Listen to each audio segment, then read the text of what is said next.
Critique un peu spéciale sur le film documentaire d'Inoxtag, Kaizen, sur son ascension de l'Everest. Et en fait, je vais, à travers ma critique dessus, je vais réagir à une autre critique cinéma de Victor du Pire Podcast Cinéma. Je trouve pas que ce soit particulièrement un documentaire. Le documentaire, ça répond à des codes. De la même manière que voilà, le cinéma d'horreur, c'est censé faire peur, le cinéma d'action, ça fait boum boum. Ben pareil, dans la culture YouTube qui est très présent, c'est la question du rythme. Voilà, il faut que ça aille vite, il faut garder ton attention, il faut jamais que tu zappes. Et là, mon problème déjà, c'est de vendre avec un mot très pompeux comme documentaire, ce qui s'avère être simplement une grosse vidéo YouTube. Je déteste le montage de Kaizen. Et c'est pour moi le plus gros défaut de ce soi-disant documentaire. Il y a des images magnifiques dans Kaizen, parce qu'il faut le dire, il y a vraiment des images magnifiques dans ce documentaire. Mais du coup, laisse-moi les regarder un petit peu, s'il te plaît. Arrête de cut toutes les 3 secondes. C'est quoi le plaisir de la montagne si ce n'est de l'observer? Dès que tu me montres une image, j'ai même pas le temps de l'analyser, que t'es déjà passé à l'image suivante. En fait, il a passé des heures et des heures à grimper. Que ce soit le Mont Blanc, que ce soit Amadablam, que ce soit l'Everest. Il a passé des heures à grimper la montagne. Il l'a regardé dans tous les sens. Alors, s'il te plaît, frère, sois sympa, partage un peu. Pourquoi dans le documentaire 10 jours de trek dans l'Himalaya, ça dure 10 secondes? 10 secondes, putain, un peu de générosité. On ne ressent jamais, en fait, ce que Inoxtag a ressenti pendant des heures à grimper. À savoir, le passage du temps. Bon, déjà, sur le côté, ça va, est-ce que c'est un film, un documentaire et tout? Bon, lui, au départ, son point de vue, c'est de dire, voilà, c'est mettre une étiquette documentaire, c'est un peu bidon, parce que pour lui, c'est une grosse vidéo YouTube, hein, comme un vlog. Alors en soi, pourquoi pas, je suis plus ou moins d'accord avec lui. Clairement, pour moi, c'est pas un film, mais c'est un mélange, c'est-à-dire qu'il y a de la mise en scène, il y a beaucoup de musique, et il y a des séquences un peu, même placement de produits, un peu publicité et tout. Voilà, c'est un mélange de styles, mais à l'image de Inoxtag, qui n'est pas un réalisateur, qui n'est pas un journaliste, ou tout ce que vous voulez, hein. C'est un youtubeur. Donc, que les gens, oui, ça plaise pas parce qu'ils ont marqué documentaire, mais pour remettre les choses dans leur contexte, ce film, il n'est pas sorti au cinéma. Il y a eu juste un moment exceptionnel, comme des fois il y a des concerts qui passent au cinéma. Tu vas pas dire que c'est un film, hein, le concert. Ça reste un concert, c'est juste qu'il passe au cinéma. Là, c'est pareil. Inoxtag, concrètement, sa vidéo, elle est sur sa chaîne YouTube. Point. Donc, c'est une vidéo YouTube. Après, il le met en termes documentaire, parce que, oui, pour moi, c'est un peu plus qu'un simple vlog. Un vlog, il n'y a pas autant de détails dedans, dans ce qui est dit et tout. Donc, ce n'est ni un vlog à 100%, ni un documentaire à 100%, ni un film à 100%. C'est un mélange de tout, c'est un mélange de style. Mais enfin, après, il faut arrêter de batailler là-dessus, à dire « Oh, c'est nul parce que c'est pas un documentaire ». Et de toute façon, à la base, il n'est pas vendu comme un documentaire, dans le sens, il n'a pas été vendu pour aller à la télé, pour aller au cinéma et tout. Il a été fait pour être sur sa chaîne YouTube. Donc voilà, à partir de là, faut arrêter d'être choqué parce que, oh là là, c'est pas un documentaire comme on en voit tout le temps. Parce que du coup, après, il dit que, non seulement par rapport au montage, que ça cut beaucoup. Effectivement, dans un documentaire, ça serait beau de voir longtemps la montagne et tout. Mais là, c'est pas le propos de la vidéo d'Inoxtag. Le propos de la vidéo d'Inoxtag, c'est « J'ai gravi l'Everest ». Et son documentaire dure 2h30.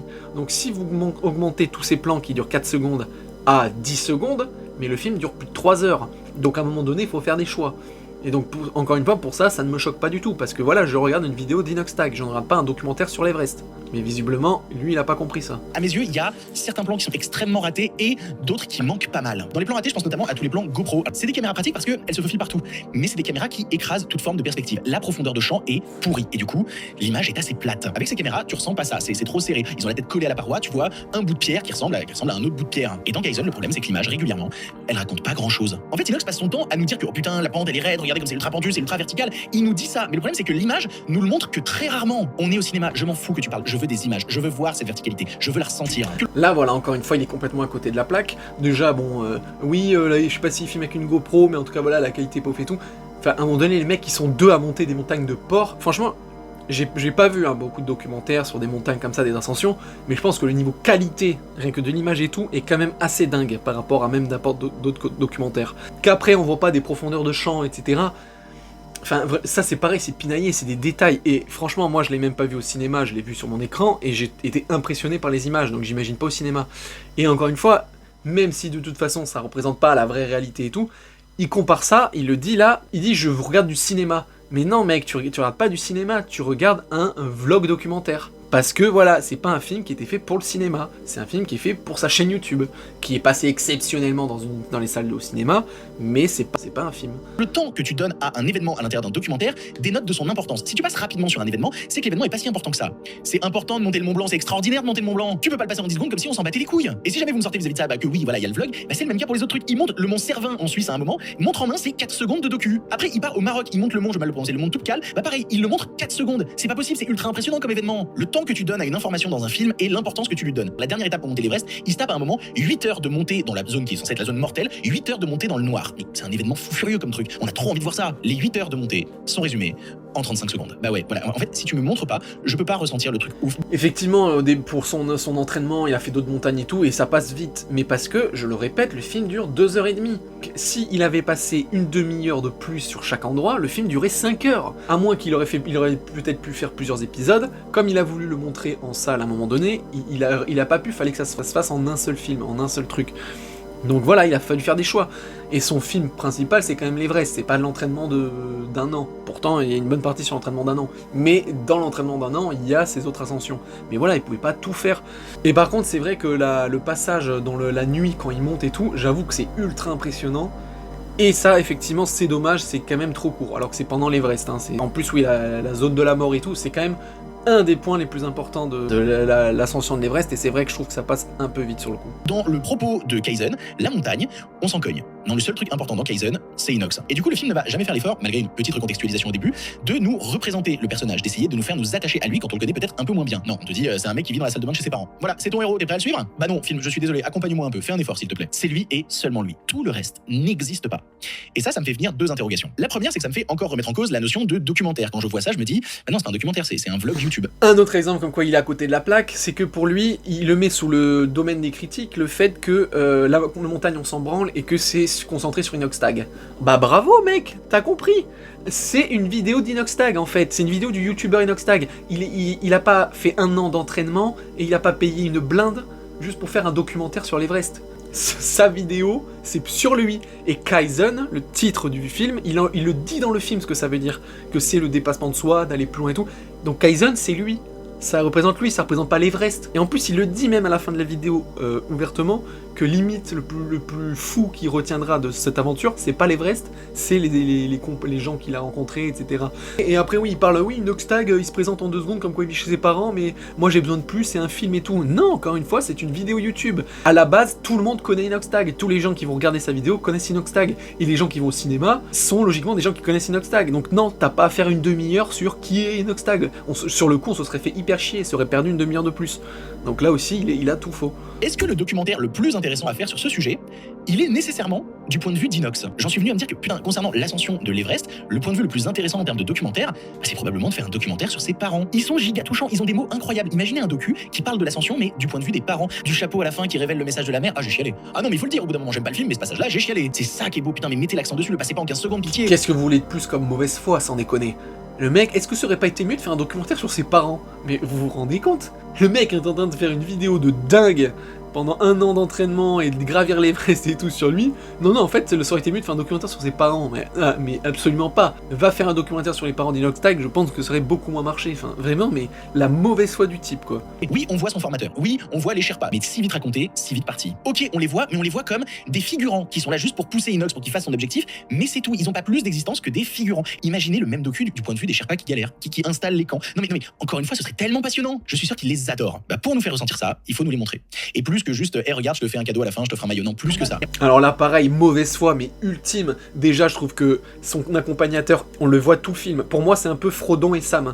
Vraiment, son formateur, il y est dans quasiment tous les plans du film. Donc, il est pas du tout au stade de figurant. Et les Sherpas qu'il rencontre à la fin, je trouve qu'on les voit beaucoup aussi. Et il en parle tout le temps. Et ça se voit à travers le documentaire qu'il a un énorme respect et une amitié pour ces gens-là. Donc je suis désolé, et encore une fois, c'est pas un film, donc on va pas mettre des violons, des trucs et tout, de la mise en scène. Justement, pour un documentaire, on le sent beaucoup, cet attachement qu'il a pour les Sherpas. Et encore une fois, c'est son documentaire à lui, il va pas faire une demi-heure sur chaque personnage qui l'accompagne. Donc vraiment, c'est ultra malhonnête. Et après, il continue à dire, ça aurait été tellement intéressant de voir un documentaire sur le point de vue des Sherpas. Mais trop du trouve-toi des documentaires sur internet sur les Sherpas, ça existe. Inoxtag va pas faire un documentaire sur les Sherpas. Et puis après, il ose dire oui, il faut les montrer. Donc comme j'ai dit, on les montre beaucoup.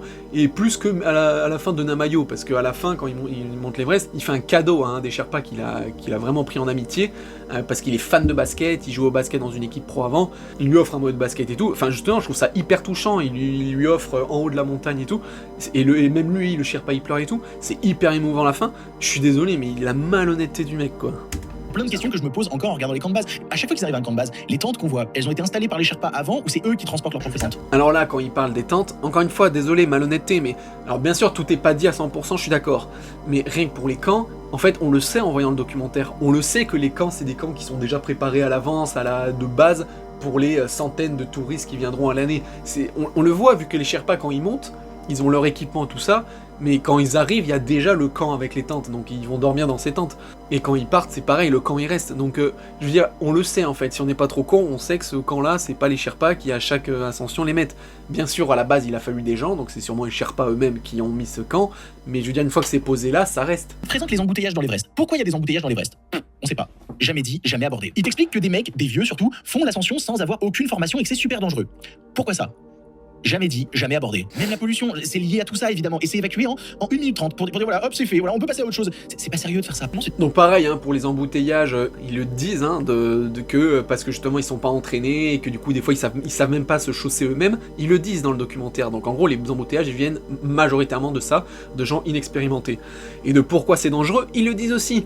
Parce qu'à un moment donné ils font la queue, et il y a des énormes, je sais plus le terme, des blocs de glace qui peuvent se détacher à tout moment et les tuer tout simplement. Et ils attendent pendant 1 heure la queue dessous ce gros bloc de glace. Donc en fait ils le disent pourquoi c'est dangereux et pourquoi il y a la queue. Donc encore une fois, très malhonnête. Des Sherpas qui font ce métier pour nourrir leur famille et qu'au contraire lui, il fait ça pour son propre plaisir. Sauf qu'à ce moment-là, il dit pas je fais ça pour mon propre plaisir, non. Il parle pas de lui. La phrase exacte que Inox prononce à ce moment-là c'est nous les occidentaux, c'est le luxe notre vie. Mec, c'est le luxe ta vie, c'est le luxe ta vie parce que t'es millionnaire et que tu peux kiffer ça. Alors là par contre il a complètement raison, et ça arrive beaucoup dans le documentaire qui fasse ce genre de message Inox, et là je suis complètement d'accord, dans le sens où bah oui, un occidental moyen, hein, il ne peut pas faire l'Everest, tout simplement parce que en plus d'avoir plus ou moins la capacité physique, il faut tout simplement avoir le pognon, parce que ça coûte un argent monstre. Donc oui, c'est lui qui est très riche qui peut le faire, mais effectivement, nous non plus, on peut pas se permettre ce genre de caprice. Le discours de fin, je le trouve aussi ridicule que touchant. Je le trouve aussi positif et dangereux pour les jeunes qui vont le regarder. Pour le côté positif, dire aux gens arrachez-vous la gueule, bossez sans relâche, ne lâchez jamais, même quand on vous critique, si vous avez un rêve, allez jusqu'au bout. Bah oui, c'est un discours avec lequel je suis en accord, donc c'est top. Mais à contrario, quand il se retrouve à Cuba, dans je sais pas, dans son délire altermondialiste bizarre, coupez vos téléphones, allez toucher de l'herbe, le mec est à 2 doigts de rejoindre les soulèvements de la Terre. Vraiment, c'est une folie ce passage. Bah, il oublie un petit peu dans son discours que s'il peut se permettre de faire ça, c'est parce qu'il est millionnaire. Non, je sais, non, c'est très con de le prononcer à voix haute comme ça, mais il faut le réaliser. Il peut se permettre de se barrer 1 mois dans un autre pays pour essayer de tenter une nouvelle vie, parce qu'il a un filet de sécurité qui est gigantesque. En rentrant à Paris, il est toujours un millionnaire giga blindé qui gère une société avec plein d'employés. Après son Everest, son ascension, il décide, il veut pas retourner en France de suite, il décide de s'isoler à Cuba pendant 1 mois. On le voit cultiver du riz avec le fermier, la paille à la bouche, torse nu et tout, en mode je regarde les... Enfin vraiment, c'est vrai que ça fait rire un peu ce passage, parce que t'as envie de dire, mais oui c'est beau, c'est premier degré, c'est beau et c'est bien le discours qu'il a, très naïf, de dire ouais faut décrocher les téléphones et tout, faut vivre la vie et tout. Mais le mec il s'est construit grâce aux réseaux sociaux, au téléphone et tout, à internet, donc... je veux dire, nous on peut pas le faire non plus, parce que si tu pars comme ça à tout lâcher, en plus du prix que ça peut coûter, une fois que tu reviens en France, tu fais quoi en fait? Donc c'est vrai qu'il est complètement déconnecté de la réalité ce mec. C'est très gentil, très naïf et tout, mais c'est juste qu'il vit dans un autre monde quoi. Du coup j'ai vu passer pas mal de gens qui parlaient d'ego trip pour essayer de qualifier Kaizen. Pour moi c'est pas négatif de dire ego trip. Et c'est plutôt logique en un sens de parler de Kaizen comme un ego trip. C'est la performance d'Inox avant tout le reste. À mes yeux, tout le côté ego trip, c'est pas très esprit shonen. Non, le côté ego trip, en vrai, c'est pas très One Piece. Dans One Piece, Luffy, il est rien sans ses alliés. Parce qu'il faut le reconnaître, à la fin du documentaire, Inox, il cite ses camarades. Évidemment, il veut mettre un moment le coup de projecteur sur eux. Mais le faire après 2 heures de documentaire où ils ont aussi peu existé, je veux dire, en termes de présence d'esprit à l'intérieur du documentaire, bah, c'est un peu tard et un peu dommage. Je veux dire, dans One Piece, les personnages secondaires, on les voit faire des trucs. Parce que c'est ça, esprit shonen. Dans les shonen, le héros, il est jamais seul. Et là, le problème, c'est que Inox le dit, mais il ne l'a pas montré. On a des discours, mais on n'a pas d'image. Et le cinéma, c'est des images.